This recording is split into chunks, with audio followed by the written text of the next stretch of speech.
딸은 딸이고 며느리는 며느리지. 이렇게 웃으면서 얘기했지만 그 당시는 굉장히 심각했답니다. 왜냐, 나는 그들과 함께 살지 않았어. 그리고 뭐 결혼했으니까 너 당장 우리 엄마한테 전화해, 당장 뭐 우리 아빠한테 전화해, 좀 쉬고 싶습니다, 이렇게 얘기도 할 줄 알아야 되고, 어머니 아들 저기 있는데 이렇게 얘기한 적도 있고 어머니 아들이 한번 좀 깎아볼까요? 사과 좀 한번 깎아볼까? 남편이 한번 깎아보자, 이렇게 얘기하죠. 안녕하세요. 이번에는 세 번째 시간. 뭘 이번에 얘기해 볼까 하다가 시댁과의 어려움을 한번 얘기해 보려고 해요. 지금 우선 며느리 입장에서 시댁은 굉장히 어려운 존재입니다. 그리고 또 사위 입장에서도 장인 장모님 굉장히 어려운 존재죠. 왜 어렵냐? 우리가 콩짝콩짝 잘 맞아서 우리가 아름다운 가족을 만들기 위해서 만났는데 왜 우리의 가족들은 화합이 되지 못하는가? 이상하죠? 결혼하고 나서 깜짝 놀라지 않으셨나요? 저는 당연히 결혼을 하면 우리의 가족과 그들의 가족이 우리처럼 이렇게 잘 화합이 될 거라고 매우 생각했답니다. 다들 그런 생각을 하고 계시지 않으신가요?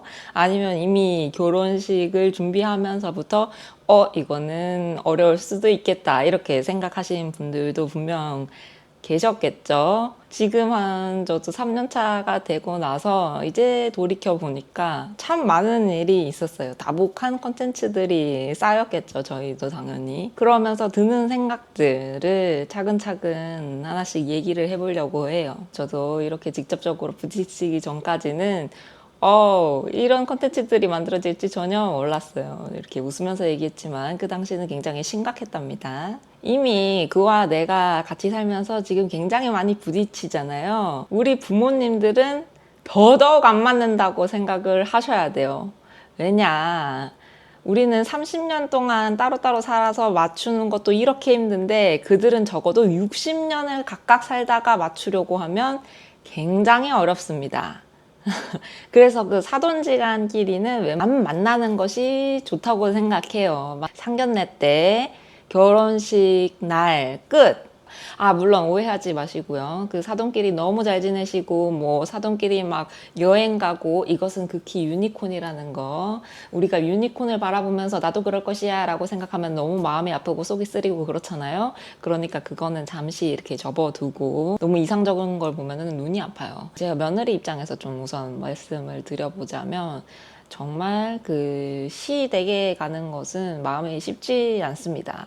왜냐? 나는 그들과 함께 살지 않았어. 그들의 문화를 정확하게 모릅니다. 당연히 어렵고 불편한 거는 당연한 일이에요. 왜냐면 생각 자체가 그와 나도 다르고 그 생각의 바탕은 어디서 왔을까요? 그 생각의 바탕은 바로 그 시부모님에서 왔기 때문이죠. 그 시부모님의 생각과 가르침이 내 남편의 집합체야.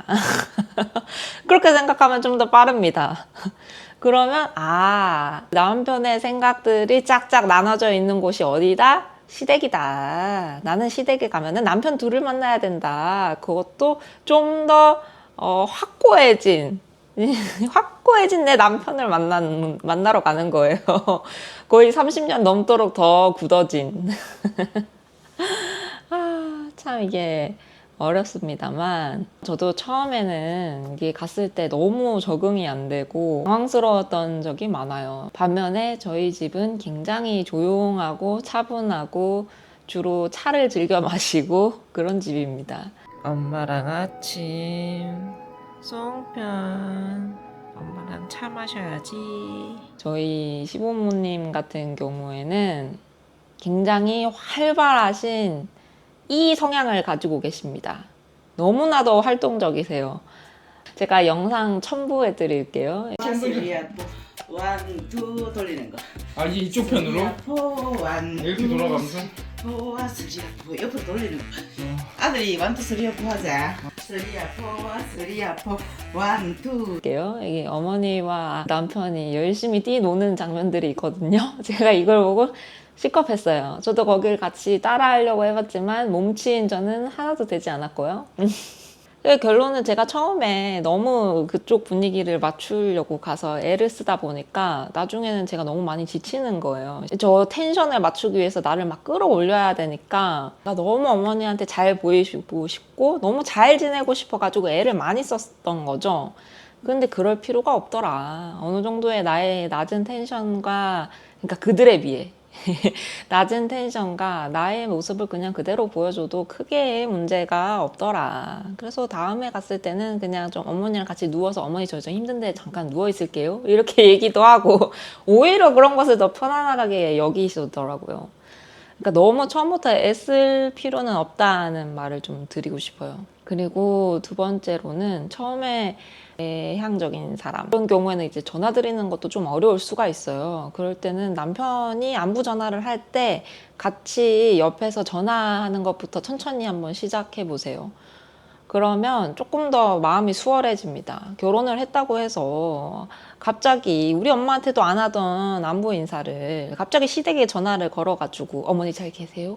이렇게 하는 거는 너무 쉽지가 않아요. 솔직히 얘기해서. 저희 엄마한테 막 그렇게 자주 전화 통화를 하는 성격도 아니고 또 물론 저희 어머니한테도 그렇게 자주 드리는 성향이 아닙니다만은 남편이 안부 전화를 할 때는 저도 옆에 가서 껴서 전화를 같이 합니다. 그때 이렇게 천천히 적응을 하다 보니까 어머니가 개인적으로 연락이 오실 때 그냥 저도 받게 되고 개인적으로 뭐 한 번씩 안부를 드릴 때 그냥 마음 편하게 드리게 되더라고요. 엄마 한 번 드리고 나면 한 며칠 있다가 어머니한테 한번 드려야겠다 이런 생각이 자연스럽게 들더라고요. 근데 이거는 시간이 좀 걸립니다.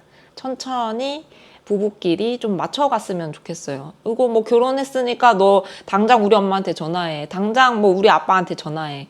이렇게는 사실 되지가 않는다는 거죠. 물론 부모님께서 그런 걸 바라실 수도 있겠지만 우리 부부의 속도에 맞춰서 천천히 가는 것도 괜찮다. 결혼했다고 해서 갑자기 무슨 규칙이 생긴 것 마냥 이렇게 해라. 이렇게는 안 했으면 좋겠다. 갑자기 없었던 효도가 막 생각나. 당신이 우리 엄마한테 이렇게 해줬으면 좋겠고, 당신이 우리 아빠한테 이렇게 해줬으면 좋겠고, 막 이런 것들이 생기기 시작하면 이제 싸움의 원인이 되니까 그런 것들은 좀 내려놓으시고, 내가 우리 엄마한테 할 때 같이 배우자가 하는 거. 그 정도는 이제 천천히 서로의 가족이 돼가기까지의 시간이 필요하니까 그것은 필요하다고 생각합니다. 뭐든지 내 부모한테 내가 하지 못하는 것을 상대방 배우자에게 기대하는 것이 문제예요, 사실.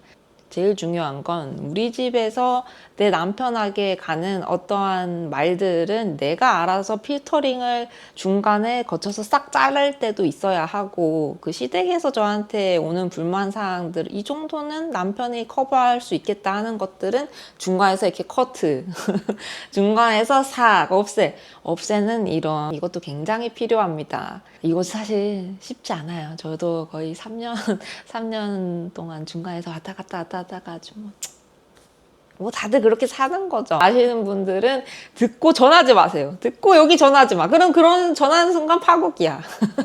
딸 같은 며느리 그런 거 없어요. 딸은 딸이고 며느리는 며느리지. 저희 어머니는 그 아들이 2명이었기 때문에 딸을 굉장히 원하셨어요. 그래서 며느리가 들어오면 되게 딸처럼 대해주고 싶었다고 하시더라고요. 형님이 계신데 형님은 저희 어머니한테 엄마라고 부르더라고요. 그래, 그들은 아름답게 엄마와 딸의 관계로 잘 지내시고 자기 아들한테 시키지 않는데 왜 딸한테 시킬까요? 이상하잖아. 우리 아들은 그런 거 못하는데 갑자기 딸이 생겼는데 자기 아들은 못하는데 딸은 할 줄 알아야 돼? 이거 이상하잖아. 어머니가 이 유튜버를 안 보셔야 될 텐데. 그래서 제가 그럴 때마다 해결하는 방법이 있죠.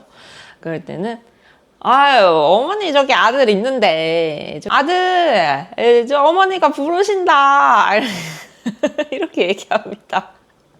어머니가 저랑 잘 지내고 싶어서 제 이름을 굉장히 많이 호출을 하시는데 한 시간에 거의 20번 이상 부르실 때가 있거든요. 그러면 제가 이제 심적으로 힘들거나 체력적으로 너무 힘든 이슈가 발생하잖아요. 그럴 때 저는 남편을 쿡 찌르면 이제 남편이 출동을 합니다. 엄마 나를 찾아. 엄마 아들 나야 나. 이러면서 아들이 출동합니다. 이런 식으로 맞춰가야 돼요. 그 어머니 성격을 제가 바꿀 수가 없어요. 딸 같은 며느리지만 여튼 며느리니까 며느리가 이렇게 해줬으면 하는 바람이 있어.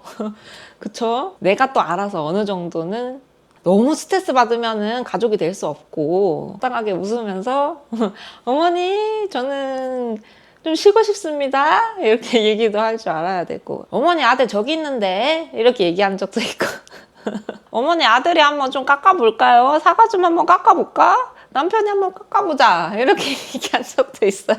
남편도 물론 당연히 장모님 이렇게 뵈면은 매우 어려울 것이 분명합니다. 자기 부모님이 아닌 이상 어른을 뵙는 일은 누구는데 쉽지 않거든요. 분명히 남편도 이 영상을 찍어보라고 하면 불만이 터져 나오겠죠. 우리 엄마 보지 마, 귀 가려, 눈 가려 해야겠죠. 다 이게 남자든 여자든 다 새로운 환경에 적응을 하고 그 안에 식구가 되는 과정이 정말 다사다난하다. 많은 일들이 있다. 하지만 그것을 조금 너무 진지하지 않게, 너무 무겁지 않게 적당하게 잘 넘기는 어떤 지혜가 필요한 것 같아요. 처음엔 저도 아니 어머니 저한테 왜 이러시는 거야? 대체 왜 그러는 거지? 이런 생각 저도 했죠. 저희 어머니 느낌이 거의 박혜미 씨? 아, 근데 되게 멋있으세요. 멋있으신데, 그 기운에 한참 제가 눌려가지고 이렇게 쪼그라져 있다가, 이제 몇 년 차 되고 나니까, 어머니가 생각보다 쿨하시고, 제가 이제 이렇게 말을 해도, 그러던가! 이렇게 하시더라고요. 너는 맨날 나한테 어머니 선을 긋더라? 이렇게 하시는데, 네, 어머니니까요. 이렇게 얘기를 하고, 그럽니다. 딸 같은 며느리가 어딨어? 며느리죠. 이렇게 웃으면서 넘깁니다. 뭐 서운하신지 어쩐지는 모르겠지만 저는 이 정도 거리가 딱 좋더라고요. 다들 어쨌든 같이 식구가 되기로 했으니까 좀 너무 주눅들 필요도 없고 그렇다고 너무 건방질 필요도 없고 뭐든지 어느 정도의 융통성을 가지고 사람을 딱 대해보면 알잖아요. 이 정도는 받아주시겠구나. 이 정도는 좀 어려우시겠구나. 간극을 천천히 조절해 나가면서 점점 그 가족이 되어가는 것 같아요. 내 가족도 나랑 안 맞는데 뭐 남의 가족은 더 하겠죠. 그것도 뭐 30년 이상 따로 산 가족인데. 오늘은 여기까지 하고 쌀 잡고 관짝에 들어가서 관짝 문 닫아줄 때까지 자, 잘 살아봅시다. 화이팅!